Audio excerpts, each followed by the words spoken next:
The film begins with a scene inside the online game Btooom, a type of survival game, but the player only uses 8 types of bombs to fight. Sakamoto is recognized as the strongest Japanese player in this game, having successfully entered the top 10 in the world.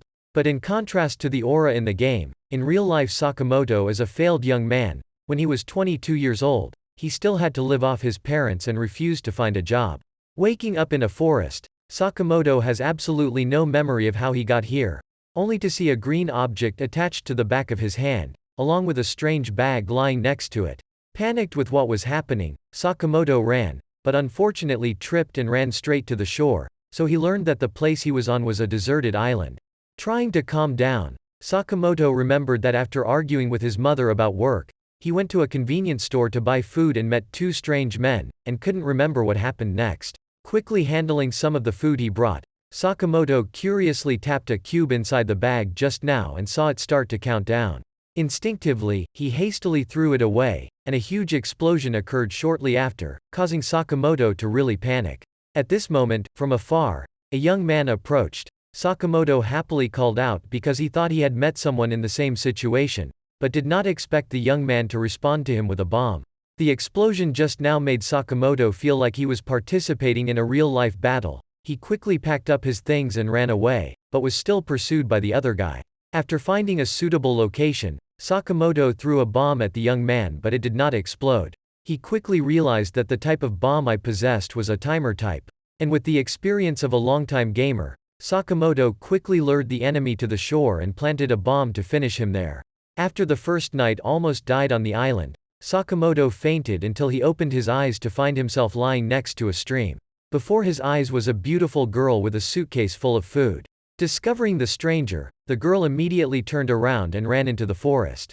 The blonde girl just now was Himiko, who was stranded on this island just like Sakamoto. On the first day of being brought here, Himiko was persuaded by a group of 3 people including a mercenary, a fat guy and a teacher to join them to find a way to survive.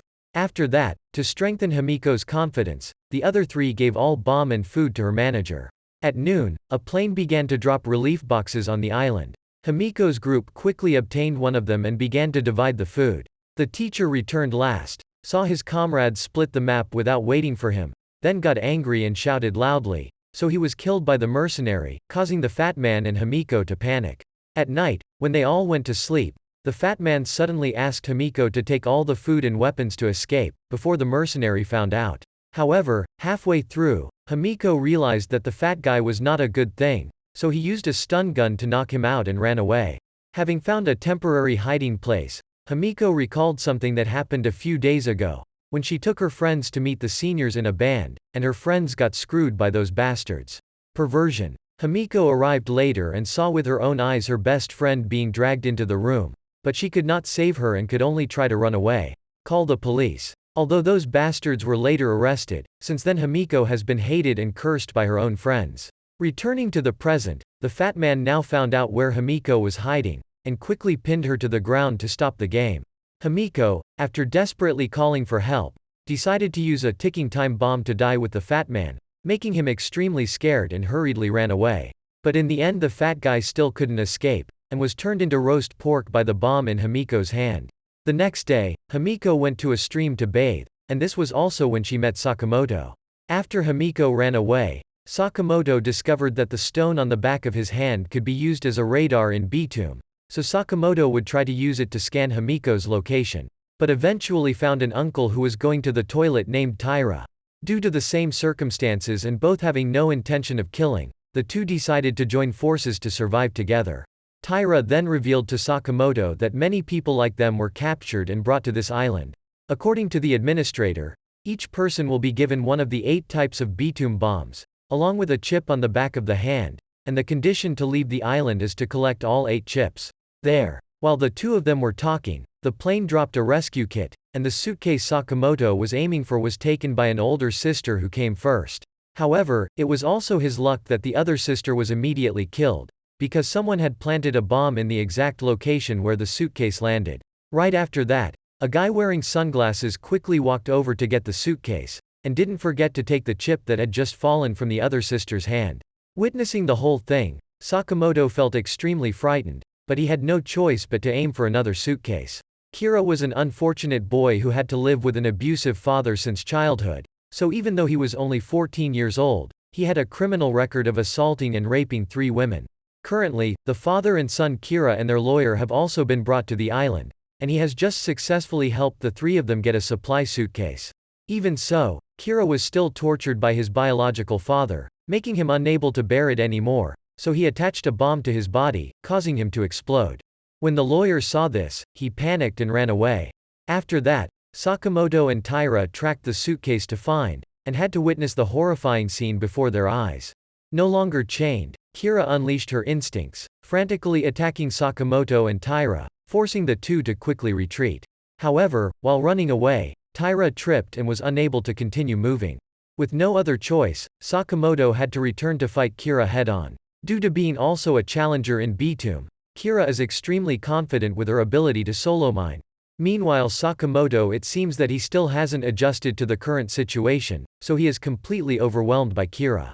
But in a critical moment, Sakamoto promptly awakened his ability, considering all that was happening was merely a match in the game. By using radar at the same time as the opponent, Sakamoto succeeded in suppressing Kira's ability to locate, then lurking in the trees, causing the boy to panic. Finally, a fatal bomb was released from behind, seriously wounding Kira. Even so, at the moment of preparing to finish off the opponent, Sakamoto's will promptly regained consciousness, to prevent him from killing Kira. Sakamoto then tied Kira to a tree. Meanwhile, at his home, Sakamoto's uncle returns home to find his mother trying to commit suicide in the bathtub.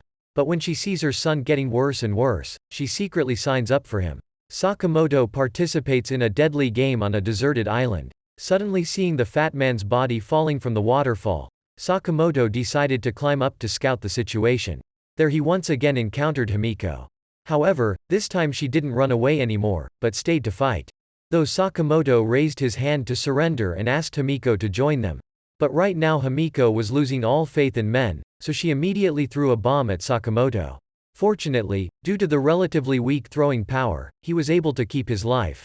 To this extent, Sakamoto understood that using words didn't work, so he rushed to control the opponent. Himiko quickly pulled out the stun gun that she always carried with her, but Sakamoto skillfully evaded it and pushed the gun back, knocking Himiko unconscious. When she woke up, Himiko found herself in Sakamoto's arms. Thinking she was once again falling into the wrong hands, Himiko used all her strength to activate a time bomb to finish them both off. However, Sakamoto quickly grabbed Himiko's hand to neutralize it. Realizing that the 2 people in front of him were not bad people, Himiko decided to join Sakamoto's group. That night, after hearing about his intention not to participate in the Death Chalk game, but to find another way to leave the island, Himiko revealed that everyone who was posted here was actually because a relative or friend registered on their behalf. Shocked by this fact, Sakamoto suddenly remembered the bad things he had done to his mother before. At that moment, there were whispers from the bushes in the forest. Sakamoto quickly scanned the radar but there was no response. Then suddenly from the bushes, a herd of giant lizards with sharp teeth were slowly crawling out to attack the 3 people. Falling into the stream, Himiko was so scared that she lost consciousness. Sakamoto forgot to bring the bomb bag, so he had to hand Himiko back to Taira, then return to get the equipment. As soon as he picked up the bomb bag, Sakamoto threw one at the lizard surrounding Taira. However, the bomb did not explode because it was in Kira's possession. Since the kid wasn't dead yet, Sakamoto couldn't use these bombs. When Sakamoto found his bomb, Taira was bitten in the leg by a lizard. Then while moving, the group was suddenly separated due to being attacked by a lizard. Sakamoto and Himiko were cornered, but fortunately Taira was able to save them in time. At this point, Sakamoto learned that Taira's bomb was a type of target lock. Although the damage is not great, but once activated, the bomb will definitely explode on the target. In the dark of night, the 3 luckily found a house built high enough to cut off the lizard's tails. However, during the climb, they fell down because the ladder was rusted. Seeing that, Sakamoto quickly used Himiko's hand to activate her poison smoke bomb, then combined with the strong sea breeze that caused the lizards to turn their heads and leave. The next morning while giving Taira first aid, Sakamoto expressed suspicion that Himiko had killed someone, as she possessed various types of bombs. But before Himiko could explain, radar waves from the enemy swept over while she was moving. So in order to avoid getting involved with the other 2, Himiko was about to leave alone, but Sakamoto said that he would lure the enemy away, and would come back to talk about just now. The one who sent out the radar signal just now was Himiko's former comrade and mercenary. At the same time, he also made an alliance with the lawyer, pushing Sakamoto into a 1-on-2 position. Then in an emergency, thanks to Himiko's stun gun, Sakamoto broke the siege and returned to base. Realizing the familiar stun gun, the mercenary freely let his prey escape, because he wanted to use Sakamoto to find Himiko's whereabouts. Relying on his trained professional skills, the mercenary followed in the footsteps and found the house where 3 people were hiding. Then quickly went in and asked Taira for 4 fingers and kicked Sakamoto off the cliff, then took Himiko with all the bombs and food. Sakamoto at this time was fortunate to be entangled in a tree branch and still survived. After returning to the house, Sakamoto opened Himiko's phone and saw that her cosplay photo was identical to the character he married in the game, so Sakamoto decided to take the risk to save Himiko, despite for Taira to beg him to stay. Based on a previously agreed upon radar scan signal, Sakamoto quickly determined Himiko's location. The mercenary knew this too, so he assigned the lawyer to guard one entrance, and he himself would guard the other. As soon as he faced the lawyer, Sakamoto immediately attacked him with panic and distracted, then took the opportunity to go through the smoke and find the room where Himiko was being held. Seeing Sakamoto come to her rescue, Himiko was overjoyed. After that, the two tried to find a way out, but were quickly caught up by the lawyer. However, this guy's level couldn't be compared to that of a mercenary, so he was fed a ticking time bomb by Sakamoto and was instantly annihilated. However, the delay was enough for the mercenary to catch up and take Himiko hostage, forcing Sakamoto to show up to solo with him. Of course, a 22-year-old man addicted to games was no match for a mercenary. Sakamoto repeatedly received heavy blows and was completely unable to resist. Fortunately, just when he was about to be killed, Himiko suddenly jumped up and hugged the mercenary's neck, and secretly planted a poison gas bomb on his shirt. The poison quickly spread, and Sakamoto discovered a ventilation hole in the ceiling and went with Himiko to escape that way. But unexpectedly, despite being disfigured by the poison gas, the mercenary still managed to grab Himiko's leg, forcing Sakamoto to use another time bomb to defeat him. Quickly leaving the horrible place, Sakamoto and Himiko find another abandoned house and decide to spend the night there. After a thorough inspection, Sakamoto was about to go to another room, but Himiko was afraid to be alone, so she folded her belongings into a partition and allowed him to sleep in this room. After that, Sakamoto started talking about his in-game wife, making Himiko extremely happy. She also didn't expect to actually meet Sakamoto outside. Indulging in sweet emotions, Himiko was suddenly startled by a light bulb shining on her face. When she opened her eyes, she saw a figure in a white dress, with loose hair staring at her face, making her scream in fear. Faced with Himiko's firm assertions, Sakamoto went to search the house one more time, only to discover a well-lit room filled with daily necessities. Suddenly from behind, the ghost appeared again swinging a sickle at Sakamoto. Fortunately, he dodged it in time, and kicked it in the chest. Only then did the two clearly see that the ghost was actually a woman. After being cared for by Himiko, the woman regains consciousness and says that her name is Murasaki, and has been stranded on the island since 6 months ago. Murasaki says he was brought here with his lover, Dr. Date. Initially, the two promised to earn 14 chips to return together. However, after collecting 6 chips, Date suddenly turned around and wanted to kill Murasaki to get her chip, thereby just enough to help him leave. Fortunately, despite having lost her arm and chip, she was lucky to escape death but was stuck on the island, along with a resentment at being betrayed. Confiding in Himiko, Murasaki also advised the young woman to beware of Sakamoto, because when the chips have been collected, anything can happen. The next morning, Himiko and Sakamoto said goodbye to Murasaki and returned to take care of their uncle Taira, who was still waiting at the base. Now at the base, Date is suddenly brought back to the island again. He pretended to be a good person treating Taira to see if there was any benefit. Himiko and Sakamoto return and are surprised to see a stranger breaking in. However, thanks to Taira's innocence, Date leisurely gains Sakamoto's trust and gets into the group. During the conversation, Sakamoto accidentally revealed that he had now collected 3 chips, causing Date to immediately think of a plan to destroy them all to steal all of these chips. At the same time, from afar, the planes were preparing to drop their supply suitcases on the island. With more manpower, Sakamoto is confident to win at least one for the whole team. However, apart from him, there were also many other people who were aiming for the previous items like this. Confronting Sakamoto directly is a burly guy wearing sunglasses, while his ally is an older sister who just ran into Himiko, and the two immediately jump into battle. Date took the opportunity to quietly go and pick up the suitcase alone. But the chain was faulty and couldn't be removed, so he had to put a bomb on it, causing the suitcase to get out of the sunglasses guy's reach, rushing straight toward Sakamoto. The chase was fierce, when from the mountain, the boy Kira and his teammates were throwing firebombs in succession surrounding Sakamoto and sunglasses, forcing both of them to hug their suitcases and plunge into the sea before being burned. Seeing that, Kira's comrade went to the beach to meet him. Seeing the suitcase lying alone in the bushes, he excitedly went to pick it up without knowing that he had fallen into a trap. From within another bush, the sunglasses gently detonated the bomb underneath the suitcase, and easily earned another chip. Just when the sunglasses guy was about to leave with the loot he had just won, Sakamoto appeared from behind the stone using a bomb to threaten him, forcing him to leave everything behind. With no other choice, the sunglasses man did as Sakamoto said. However, he sneaked a timer and clipped the detonator to a 3-hole sleeve. As soon as Sakamoto entered the bomb's range, the sunglasses pressed the button to activate it, but this time Sakamoto took advantage of the sunglasses that couldn't turn around to detour and deceive the opponent. It was quite surprising to see that Sakamoto was still alive, but the sunglasses guy reacted very quickly, as he immediately used the stolen firebomb to attack, causing Sakamoto to give up and jump into the sea. Returning to base with empty hands, everyone was forced to use up Date's food reserves. After the battle, Sakamoto immediately felt that the name of the sunglasses had something very familiar. From the figure to the voice and gesture, it was very similar to Nobutaka, a friend of his high school. Back in the present, Taira's injury was getting worse, so Sakamoto decided to go back to Murasaki to get the medicine. Date intended to take this opportunity to finish them both off, then returned to kill Taira and steal all the chips.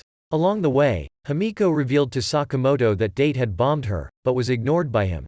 Arriving, due to not remembering the location of the rooms in the house, so the three had to split up to find. Date easily found a place to store the medicine because this is where he used to stay with Murasaki. After picking up a few drugs indiscriminately, he handed the suitcase over to Sakamoto and showed a sinister smile. Then right at this moment from afar, Himiko rushed over and shouted to Sakamoto to quickly throw that suitcase away. However, it was all too late when Date was able to press the button to activate the bomb inside, causing the suitcase to explode. Witnessing Sakamoto eating the bomb with his own eyes, Himiko collapsed in dismay. The Date slowly approached to kill her too, but was slashed in the back by Murasaki. Then when Murasaki ran away with a Himiko axe, Date used the bombs he had dropped earlier to stop the two. Seeing this, Murasaki used Himiko's bomb to counterattack, but during the pursuit, he was trapped by Date's trap and was blown to the first floor. Watching her two friends fall one by one, Himiko fearfully accepted death. But the bomb Date thrown at her did not explode, meaning that Sakamoto was still alive. It turned out that Sakamoto had found a hole leading to the lower floor, so he was lucky to escape. Right after that, Date again used the run card to trick Sakamoto to a corner of the wall where the last bomb was placed and then wisely pressed the detonator button. However, Date did not know that while searching for Himiko, Sakamoto had discovered this bomb, and changed its location to the one at his feet. There was a loud bang. Date was now in a dying state. However, after escaping death, Murasaki did not have the heart to kill him, but softened to treat and care for the person who betrayed him. After escaping death together, Himiko's affection and trust for Sakamoto grew. The two are determined to collect all 7 chips together and then steal the helicopter with Taira to leave this place forever. At the same time, being left alone at the base along with the pain of his injuries caused Taira to begin to hallucinate. In the dream, his wife and son appear one after another urging Taira to return quickly, and the fastest way to do that is to destroy Sakamoto and take all the chips. It was starting to turn dark and the lizards were also preparing to hunt. Sakamoto returned excitedly with medicine to treat Taira's wounds when suddenly a bomb was thrown towards him. Sakamoto quickly grabbed an iron tube nearby to destroy the bomb before it could explode. However, a second bomb came shortly after, and this time successfully injured Sakamoto's leg. At first, Sakamoto felt very angry that Taira had turned against him. But then he suddenly remembered that ever since Taira was injured, he had always been left at home waiting alone, despite begging him not to go. Each time, perhaps Taira's fear and despair were gradually pushed up, causing him to decide to betray the allies who had stood by him. Another bomb hit again, but Himiko was quick to thwart it before it got close to Sakamoto. Knowing this, Taira switched to choosing Himiko as her new target. But with his sharp judgment, Sakamoto discovered and reached out to catch the bomb just before it exploded, then turned on the radar to detect Taira's location. Sakamoto then chased Taira to convince him to come back, but Taira misunderstood that Sakamoto wanted to kill him, so he ran away and fell down the cliff. At this time, Sakamoto chased the place and apologized to Taira for not caring about his feelings, and promised to bring everyone back safely. Hearing these words, Taira felt very embarrassed and blamed herself. At this time, the lizards appeared to surround Taira again. He silently apologized to Himiko and Sakamoto for his selfish moment, and used the final bomb to end both himself and the lizards' lives. Hearing the explosion, Sakamoto ran to check, but it was all too late. That night after returning home, Himiko suddenly remembered Murasaki's words. She was afraid that Sakamoto would change and betray her like Date did, so Himiko took the initiative to ask Sakamoto to kill her and take it. Ticket to leave the island. However, now Sakamoto's love for Himiko was too great. The time he was stuck here had also made him mature a lot, and decided he wouldn't go anywhere without Himiko with him. The two later have a romantic moment together, but Sakamoto doesn't go overboard, as he knows that her Himiko is still haunted by what she went through before. The film ends with the scene of two people hugging each other and sleeping soundly. Outside, the sun gradually appeared to signal a better future to come. This anime synopsis ends here.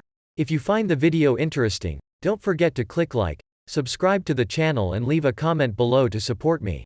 Thank you guys very much. See you in the next summary.